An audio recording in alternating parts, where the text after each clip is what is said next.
yo tallafi ga abar ƙaunar sanai duba. In kika bar ni ya zanayi watakila duniyar ba zan kwana ba. Ko da cikin mafarki batun da kike ban zaci zaki ba. Da hankalin kiki yo tunani kar ki biye wa zancen ƙawa.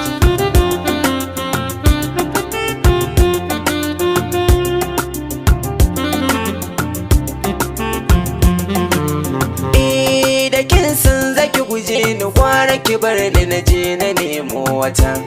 Da sanki ne na saba da sanki nake komai ki ban mafita. Ko da baki tare da ni na rantse ba na hangen wata. Kin yi da shi na so zuciya in kika cire shi zan cutuwa.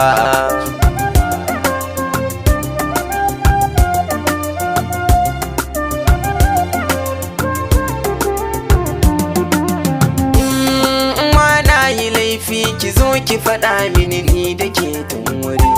Shirin zigar gawaye ne ko kin canja hali ina nazari. Na ji hadisuka da akwai alkhairi a cikin jinkiri. Ba zan boye zancen ba so na kishi yayi wa jiki garkuwa.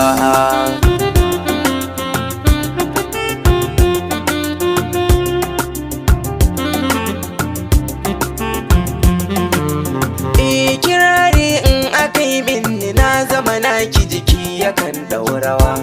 Duk wanda ya ji yaukin guje na akwai yiwuwar yayo tsinuwa. Saboda ke ake ce da ni mai taurin kai cikin yan uwa.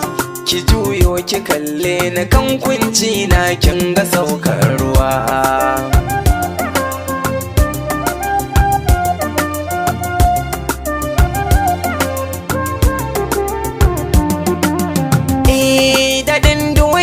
Kai zama da masoyin gaskiya shi yafi. Wayo na Allah yau gani nan a duhu kin kasa ban tallafi. Ki tuna masu sharri da kullun ke bin mu suna kwakwafi. Ki rike hannuwa na ki man sutura kar in shige ɗimuwa.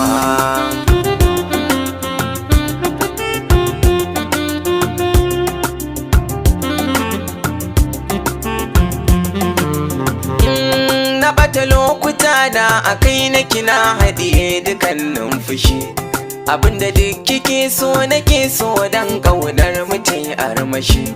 Tuna da baya dan Allah ba na so gona ki zama karkashi. In taka in zame in samu karyar nan mai rashin ɗoruwa.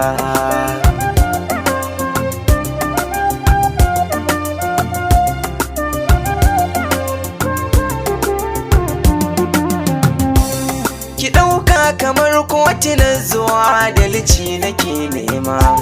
Ki yanke hukunci bisa tsoron Allahu mai girma.